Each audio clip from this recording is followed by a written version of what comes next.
Hello, welcome to another video. I'm Evan Brand. I'm board certified in holistic nutrition, also a functional nutritional therapy practitioner. I've helped over 3,000 people around the world resolve chronic health issues, anything from anxiety to chronic fatigue, depression, insomnia, weight issues, hormone imbalances, infertility, digestive problems of all kinds, parasites, candida, H. pylori, you name it. And part of my own suffering, my own struggle was vision problems. And fortunately, I had a really smart eye doctor that turned me on to the issue of toxicity and vision problems. So I was looking at some research that just came out since the virus, and this was a study here that said Chinese researchers tested over 120,000 quarantined students aged 6 to 8 and found myopia, which is nearsightedness, and other vision issues were linked to home confinement, and it increased up to 3 times compared with the previous 5 years. So we know that screen time, children being locked indoors, adults being locked indoors,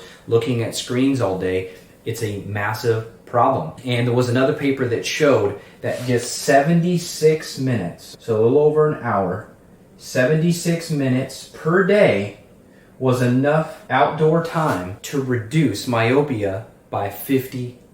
And there's a beautiful book called Last Child in the Woods that discusses the impact of the new modern life where we just spend so much time indoors and how much problem this is really causing for our mental health. We see depression and anxiety in adolescents and adults is higher than ever. And a lot of that is lack of outdoor time. And this is obviously contributing to the vision problems. Your eyes get lazy. There's some discussion about the mechanism. Eye doctors can probably explain it better than me, but there is a mechanism where the eye is actually elongating and the shape of the eyes, possibly the retinas, are changing when you're just in an indoor environment, when your eye doesn't have to look far distances. If you don't use it, you lose it. We know that screen time in the literature is a big problem. Some argue that it's the LEDs, possibly the flickering of the screens. It's staring at something close. So there's probably multiple mechanisms that we fully don't understand with the lack of outdoor and then also the screen time. But let me educate you more on the things that I know about and that I've seen personally and clinically. And number one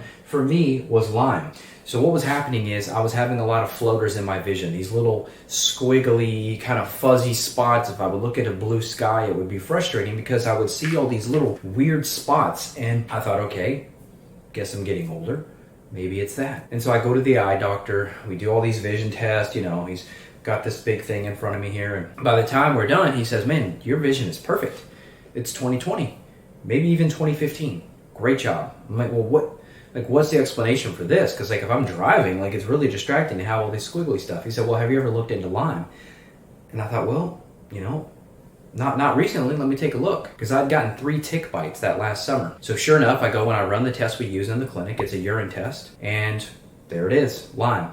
Also, Bartella, which is another bacteria. So Lyme is caused by Borrelia burgdorferi, and this is a spirochete-like bacteria that can literally drill its way into various parts of the body, which is why people end up with so many different symptoms and so many categories of their health. You could have joint issue, a shoulder problem, a vision problem, dizziness, headaches, migraines, neck stiffness, back stiffness, you name it, infertility, because Borrelia, that bacteria, is going everywhere. And so I've been working on various herbs and protocols to address Lyme, just like we've done clinically 3,000 times, and I've had amazing success. And I can literally report it's very rare for me to see anything in my vision anymore beyond the blue sky, which is just absolutely amazing. So Borrelia burgdorferi is the bad guy, but I'm assuming that Bartella and Babesia, I think they probably have a vision component to them as well, because Bartella is a bacteria. You can get it from fleas, ticks, lice, mosquitoes, spiders, potentially other vectors that we don't even know about. And Bartella, it's a tiny bacteria, but it creates a lot of inflammation, and it can actually create inflammation in the capillaries,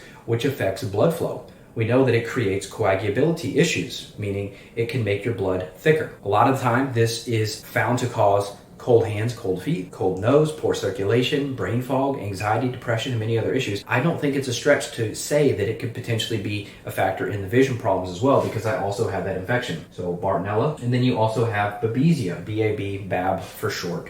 And Babesia is actually a parasite. So when you get bit by a tick, you can actually get several different infections from that same tick bite. A bullseye rash is very rare. A lot of times people get bit and they don't find the bite, and there's no rash, there's no evidence of it. These are stealth infections. They're very hard to test for. Even some of the best testing is still not perfect for these. So sometimes we have to resort to using our clinical judgments, and then we're using herbs to address Babesia, Bartella, Borrelia, Burgdorferi, and we're seeing how people respond to that. And if all of a sudden their vision is better, their headaches are better, their joints feel better, their insomnia is better, their brain fog, depression, anxiety is better, then we know we're onto something. So I would highly recommend you could reach out to our office if you need help, but we need to look at these infections here and see if that's driving your vision problems. And if you have some of the other symptoms I've mentioned, then obviously that means you really need to take this seriously, and we should investigate and don't get tick bites as much as possible. Also, Lyme is sexually transmitted. In the literature, it's found that Borrelia burgdorferi bacteria is found in semen. So any sexual partners you've had, we've had females that said, hey, look, I've lived in Arizona in the desert my whole life. I've never even seen a tick. And guess what? They still show positive for Lyme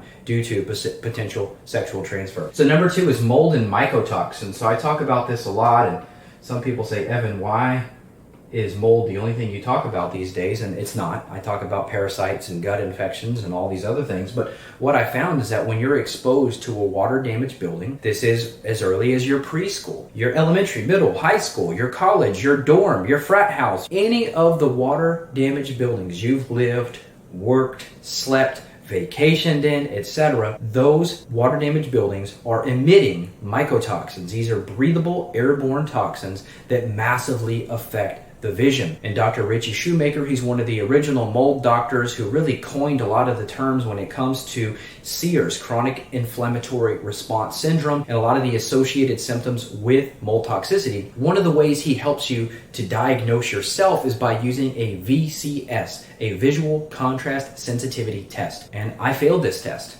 and you can try it for yourself. We'll link it below. This is a test where you're trying to look at the contrast of different shapes, numbers. Basically, you're trying to determine if your eyes can pick up on contrast. And when you have biotoxins, Lyme is a biotoxin, mold and mycotoxins are biotoxins, and there's many others. But when you have those biotoxins, it affects the vision significantly. And one of the ways that we can measure progress when we're helping people to detox from this is how their VCS test score improves. And eventually we want those people to pass that test. So that's an important piece of the puzzle. But mold and mycotoxins, if you're living in this, working in this, it's likely that not only are you going to suffer from issues with vision, but fatigue and depression and many other things could happen as well. So moving on, nutrient loss. This is a massive problem. In the last 100 years, the nutrient quality, the nutrient density of food, even organic, has gone way down. And we've measured hundreds and hundreds and hundreds of nutrient deficient children, teenagers, mid-20-somethings, 30-somethings, 80-somethings.